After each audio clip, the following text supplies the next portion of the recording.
to the grocery store once a week and that. I think that's much fairer. It's a user fee rather than a tax. Thank you. Well, Actually been a conservationist since I was a little girl, and I've never driven a car that got less than 35 miles to the gallon. One of the things that I notice is you usually see a lot more SUVs and cars like that than you do Priuses. I'm not sure that that's really the issue. I think we need to look at the tax structure and what has happened that the money is not getting to the cities and getting to the counties, and I'm sure that that's complicated. I don't think we need another agency and another kind of tax that will spend more money calculating the tax and collecting the money and less sending to the roads. So we have to really look at the why the cities don't have money and why the counties don't have money for roads. But we do need to make that a priority. and Jack is next. All right, roads and repairs, yes, we do own certain roads, the state roads, the 303, the 305, the 308, the 104. Those are the ones that are owned by the road. Yes, the other ones, the secondary roads, are owned by the counties, the cities, the unincorporated areas. So we have a Department of Transportation. I disagree with Sherry's point of getting fee-based or tolls or systems like that to support the road repairs and the road improvements. Basically, you're looking at a Department of Transportation that we have. It's a good agency down in Olympia that takes care of the roads. The infrastructure is not there. So like I said in the beginning of my opening statement, contract law, we have been setting up ourselves for failure for too long. We came up with the Priuses to say that they have incentives, that they have the capability of putting it into HOV lanes if you drive fuel efficiency or hybrid cars. Those have gone away because they're ineffective. There are a lot of ineffective laws coming out of working for the Department of Transportation. We need to correct them. It's a policy issue. Thank you. And April, please. We have heard more, the Department of Transportation has been grossly mismanaged and given the largest tax in state history and couldn't get what we needed. I don't believe we have an issue of needing to get more money, but rather an issue of fiscal responsibility within the Department of Transportation. I think that we don't need to be adding more ways to take from the people. I think we need to be using people's money more appropriately. And with that being said, on gas taxes, how many of you would like to pay the Department of Transportation $13 every single time you fill up? Well, that's how much money you are spending every single time an average car is filled up in taxes. So it's fiscal responsibility. I think it comes down to fiscal responsibility and leadership, not spending more money. Thank you. Loretta, I believe the next question is yours. And the question is, what is your stand on putting money back into the public trust fund? What is your stand on putting money back into the public trust fund? I'm going to have to confess that I'm not really familiar with that. Is the public trust fund, is it sort of like a rainy day fund? It's a public works trust fund. A pub, It's Public Works Trust Fund. Okay, well, Public Works didn't know. Public Public Works. Works Trust Fund. And again, I'm going to have to confess, I'm not really familiar with that and what would be good, what is the source of money for the Public Works Trust Fund? And Okay. I'll gladly do that. Pass it on to Jack. Okay, on a general basis, yes, the Public Works Trust Fund is the basic infrastructure builder of the region as well as the state.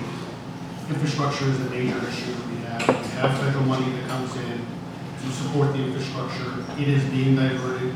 Yes, I'm a military member, but unfortunately we've been paying for these wars for far too long, and we need to start building the infrastructure of this country instead of nation building other countries. So yes, the Public Works Trust Fund, does need to be funded. Is it a priority? That's the issue. What priority do you list that as? It's not my, as Sherry said, it's not my paramount duty, but it is something that we've been working on to get besides money, because the infrastructure of the state definitely needs it.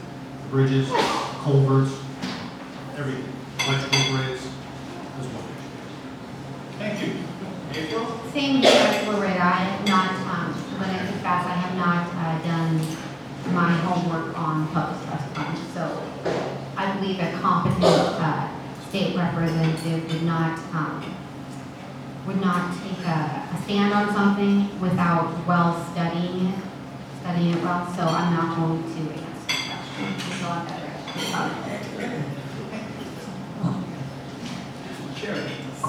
Thank you. The Public Works Trust Fund is a fund that was set up for the counties and cities to be able to fund their infrastructure. The problem has been in the last 5 years, or maybe even more, during the Great Recession, the legislature had to wipe that fund clean. And they've been wiping it for so long that it is non-existent as of now. But I have high hopes that eventually, when we get fully back to where we need to be, when the Clery is paid, when we've done everything with the mentally ill and the homeless, that the cities and counties will be able to get money from the Public Works Trust Fund, which is really there. And it is a really important thing for cities to do their infrastructure with. Thank you. There's no 40 seconds that I No, sorry, but you can save it for the 2 minutes at the end. So Jack, next question goes to you. And so now we've gone from concrete issues, let's move on to something more closer to our hearts, which is, Jack, how will you address Washington's regressive tax system? The tax structure in Washington State definitely needs the B&O tax. I understand, I work for a Boeing company. I'm gonna take a lot of negativity because of that. The Boeing company has definitely manipulated the state through contracts with the state for the tax incentive programs that they've gotten for the Everett plants and the Renton plants. But the fundamental problem is the tax structure and the tax policies of the state being set up by the legislators are regressive and need to be reformed. I understand contracts, I understand how you build good tax law, just as much as how you build a good contract. And that's what I've been pushing for right now. Thank you. And April? I too believe that we need to reform our tax structure. We're wishy-washy here and there. We pretty much tax everything. That might be a little bit exaggeration, but too many of our citizens are struggling to keep their homes and vehicles, and we need to be working on building our state's economy and becoming more competitive, bringing in high-paying jobs. Overtaxing and spending won't be the best way of alleviating the pain. I believe we need to reform our tax structure as well.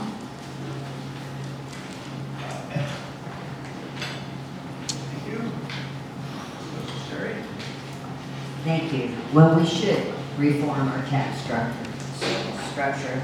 And those of you who have heard me talk before, I have always been in favor of an income tax. Bill Gates Sr. several years ago brought forth an initiative that the citizens voted down because they never read the initiative. The initiative allowed 365,000 businesses not to pay B&O tax anymore. They would have given up, the state would give up their 5% portion of the property tax, and the sales tax would have been half. But the big part of that is the B&O tax would have been forgiven, and we are the only state that has a B&O tax. In our state right now, because it's sales tax based, the poor pay 7% more of their salaries in taxes than the very rich, who pay only 5%. So we do need some changes. We need to look at capital gains tax and closing exemptions. Thank you. And Loretta?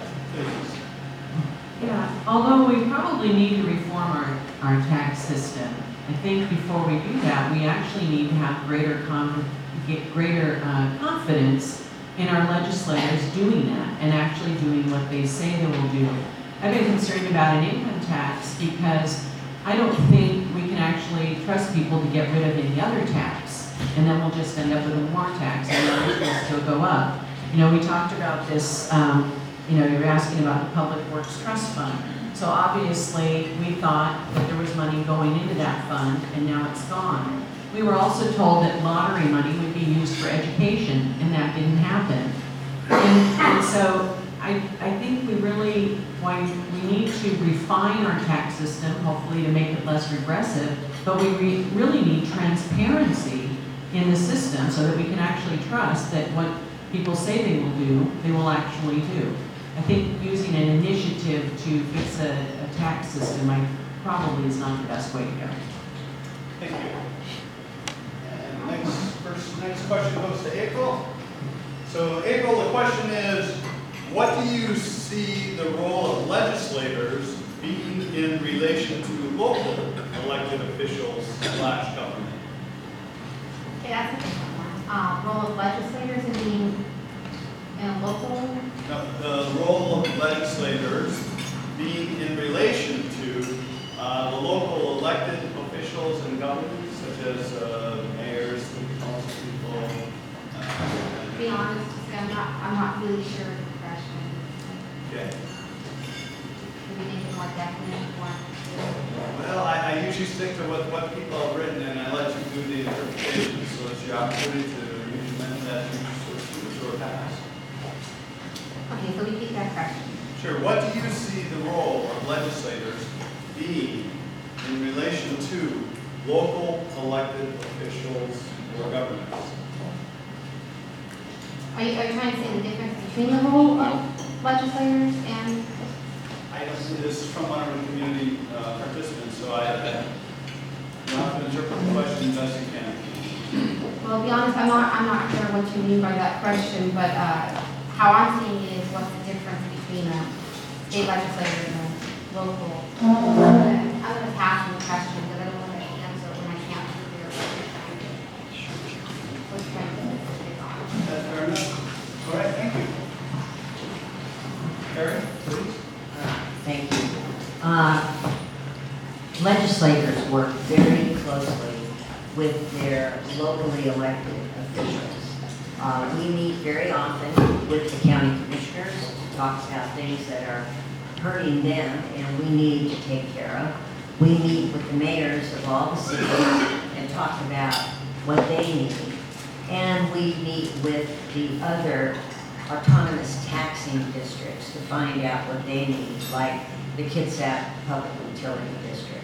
That is our job, to work as a team with all of these people, because that's what we do. We're representatives, and we represent our local constituency. Thank you. Loretta?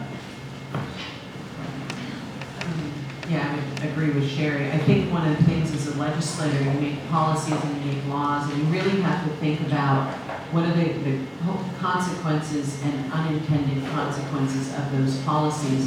So I think it's very important to work closely with the county commissioners and the mayors and hearing from them what kind of policies are needed to improve the situation for them, but also to hear from them what might be the unintended consequences of state policy. I know working with the Surface and Stormwater Group, I became very familiar with how the county works and the amount of work that the county commissioners are responsible for. They really have that responsibility for implementing a great deal of state policies and especially with the Growth Management Act and other issues. And it's very important to have a good relationship and a good understanding of their work. Thank you. And Jeff?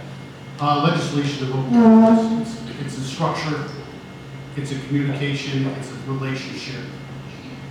I will not set policies within the city of Hallsborough, because that's Becky's job, the mayor of Hallsborough. Okay, public work utility districts have their jobs and rules and responsibilities. It's my job and role and responsibility to represent Kitsap County to make policies and procedures statewide, whether it's in Spokane, and whether it's in Kitsap. All my policies have to be statewide driven. Now, does that mean I don't have conversations and relationships with various local governments? Of course not. Those are the people that are represented. So the Mayor of Paulsbo, Mayor of Bainbridge Island, even the Mayor of Bremerton, even though he's not in my district, I would have a relationship with, just as much as I would have a relationship with the International Association of Machinists Union, because it's a group of people, an association that represents the feelings and the needs of Kitsap County. Thank you. All right, very good. Thank you. All right, folks, we're down to that very last question, and we get on to the 2-minute summary. So I'm going to, as promised, get you out of here by 7:30. 8:30-ish. We started at 7:30. Okay, so, Chair, I believe you start with the last question. No, I'm sorry. You still need an answer. I am psychic. You are good. Okay, please. No, I don't. It's not one of these? Okay, Yeah. so the question is, do you, for your last question, folks, do you have any particular issues that you are most passionate about, and how would you propose legislation to address it? Yes, you are. Well, as I have said many times, I am very passionate about social justice. I believe that everybody has the same rights and follows the same laws all the way around. I believe that we don't treat children fairly in the system, nor do we treat the elderly fairly in the system. I also am passionate about working families and wages and unions. And I am also passionate about seniors, because we have left our seniors behind in many cases. If we're going to cut social service programs, that's where we start. And I, for one, am not in favor of cutting any human services. We did that over 8 years, and we have harmed several groups. So as far as I'm concerned, those are the things that I'm passionate about. I work very hard on them, and I intend to continue working very hard on them. Thank you. Thank you, Loretta. Final question, please. Yeah, I think as I mentioned in my opening comments, I've actually been very concerned about the quality of education in Washington State since my 28-year-old son was in the 3rd grade, and a third of his class couldn't read. And we still have the same statistics today. Now, we've increased funding from $13.5 to $18 billion over the last 6 years. But when I look at the state policies, and I look at how we're micromanaging teachers, and I look at the 3 different kinds of testing that our school district has done, this is not leading to higher quality. We're obsessed with a 100% graduation rate, which actually defies free will. If any of you have had teenagers, we've had 2 kids graduate in the last 3 years, and we just saw how they're not being challenged. We need to focus on the quality of education. It's the paramount duty of the state. It's the most important thing we do as a society. This is our future. These are the people that will be taking care of us, and we need to focus on quality education, and that's not just about money. Thank you. Thank you. Pastor, and Jack, your final question, please. All right, priorities. I've got too many to go through, so I'll just list the high 2. First one is living wage jobs in Kitsap County. Bainbridge Island is a wonderful bedroom community. It has great people that work in King County. I want to get those jobs or comparable jobs in Kitsap County, where the county's a large piece of real estate, and we need to have living wage jobs. We're becoming service-based industries with the town of Silverdale. Harrison Hospital expanding is going to be a great help to us. We have the Navy, obviously, in the town, but I want to get rid of those ideas that you have to go to King County to get the best paid jobs. We need those jobs in Kitsap County. The other one would be the mental health. Sorry, I understand the kids have mental health, and they're a great organization. They're great. They provide great services, but they need a lot of help in expanding. The fact that we're using, again, King County mental health, King County services, we should be getting those out of the Kitsap mental health programs. Thank you. And April. I'm passionate about our economy. I believe that the backbone of our economy is small business. And I believe that we're killing our small businesses by over-regulating them. I believe that regulations, we need to work on making sure that regulations are for the purpose of health and safety, and that is not for the purpose of making more money off of small business. My other issue is that I believe that I've talked with individuals from First to Fleet Services and Adult Services, and I have learned of a growing problem of special needs population is actually growing. The amount of autism, individuals with autism is growing, but yet we're not forecasting in order to take care of them in the future. And that is what we need to do. We need to start forecasting and planning for these individuals who are starting to, because of modern day medicine, they are living longer. Individuals with special needs are living longer, and they're going to outlive their parents. And we're not going to have what we need to take care of them. Thank you. All right, so now we move on to our 2-minute summary from our candidates today. First of all, I just want to remind you all that primary election day is, what day? August 2nd. Remember that. Share that. Call your neighbors, family, friends. August 2nd, and have them exercise their right to vote. Second thing is, I want to invite you back here again next week, Tuesday, July 19th, where we have Senate Representatives, District 26, Position 1. We actually have 4 candidates also will be here present. And if you want to know who they are, you got to be here, okay? So I look forward to seeing you all here next week. But with that, we move on to our 2-minute summaries. We had Sherry begin. I'm going to move this on to Loretta, please, for your 2-minute summary. Since I already talked about education, all right, my background is natural resource economics, and I've worked extensively in program policy analysis, program design, and research, working with both the private sector and the public sector.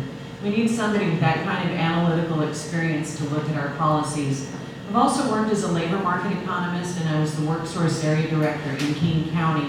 And getting back to the issue of jobs, we need to improve our K through 12 education, but we also need to improve the quality of our technical education and our community colleges. And we have 6 of our kids have attended Olympic Community College, and one has been attending recently, so we're very familiar with the quality of those programs. We need to increase and improve technical training so that we can meet the demand. There's an existing demand right now for skilled laborers in construction, in healthcare, in manufacturing, and at the shipyard. People are complaining. I'm listening to this at Rotary, I'm listening to other venues, and there's a demand, and these are high-paying jobs, and the people are not there. We need to focus on getting that training people and also connecting them to improve our economy. And at the same time, we maintain that pipeline and through the quality education system. But we have to challenge our kids, and we have to hold them accountable for their performance and for their behavior, because that's what it takes to have a strong economy and a strong society and a strong country. And I believe, my name is Loretta Burns, and I would be honored to serve the people of Kitsap County and Washington State in this role. Thank you. And Jack, 2 minutes, please. All right, thank you again for all the great questions. They were good, they were diverse, and they covered a lot of areas that I'm very passionate about. One of the comments that I did here was the state income tax. I'm not for continuously increasing taxes. State income tax is not a good idea in the simple fact of you need to reform everything, not just add. So I've got to get that through to a lot of people that are pushing for that from Olympia. Okay, I want to be their citizen representative. I want to continue to work for the Boeing company. I have a great job, but they're willing to give me a leave of absence every time that the session is in-house.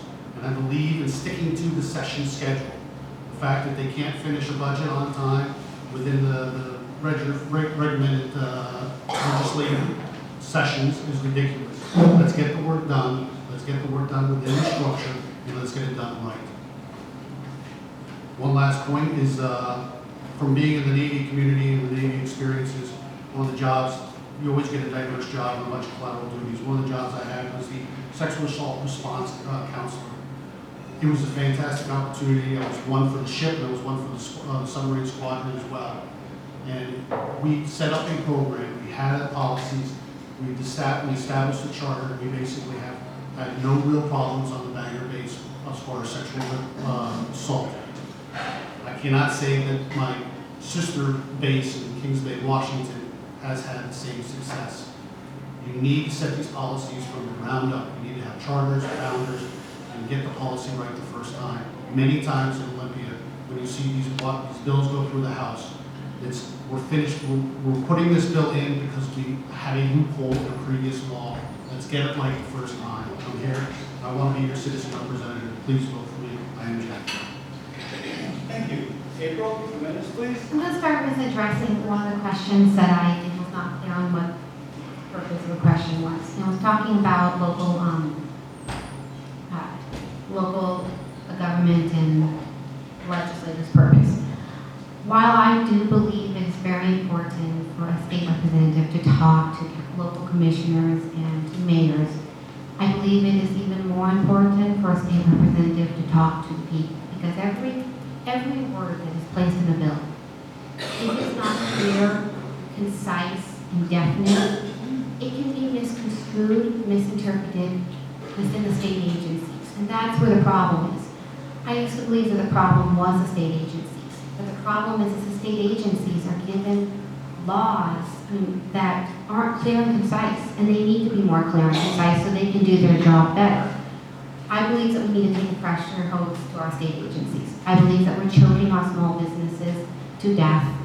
And if we really want to build a strong society, we're going to build one where people have an opportunity. And you can get all the education in the world, but it's not going to matter when you enter into the working world and your dream, your field of choice is hard to survive in because it's overregulated. I'd like to be your state representative because I'd like to give an actual everyday person voice in Olympia.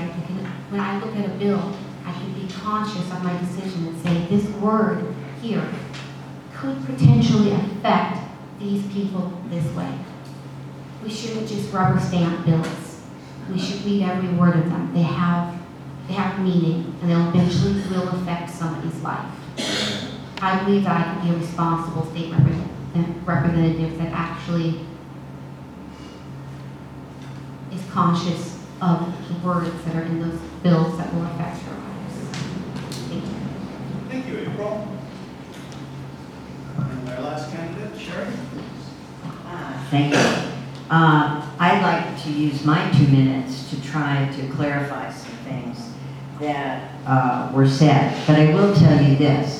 Last year, or this year, I was able to pass the Silver Alert, which is an emergency notification system about our loved ones, those that have Alzheimer's and dementia. This would allow, on the reader boards, you would see Silver Alert and somebody was wandering, because 60% of all Alzheimer's patients wander, and they're very, very vulnerable. So this is actually working, and I'm very proud of that. I wanted to tell you that we are a citizen legislature. It's up to each individual legislator to decide whether they're going to continue to work in what their profession is, or whether they're just going to be a full-time legislator. So that's up to them. As far as transgender and locker rooms, excuse me, the law was passed 10 years ago, and there has never, ever been an incident where somebody was attacked in the locker room by a transgender person. The other thing is tolls, to me, are very discriminating. They discriminate against the very poor, and they let those who are in the middle class and upper classes who make more money, they allow them to get to their job faster than they do the other. As far as the income tax goes, that would have to be, we're never going to see it in our lifetime, but it's going to have to be a constitutional amendment. And that way we can hold future legislators to their word. And the lottery money, oh, I just want to say, was never guaranteed for schools till just recently. When it was passed originally, it was 29% would go to schools. So, can I put kids at first? No. Sorry, I have to be fair and equitable to all our candidates. First of all, to each and every one of you here at this table, you have my utmost respect because you are willing to go forward to represent us in the legislature. Your lives essentially will not be yours if elected, but they will become representative of us, and I greatly appreciate that. And with that, folks, this is our opportunity to give them and show our appreciation.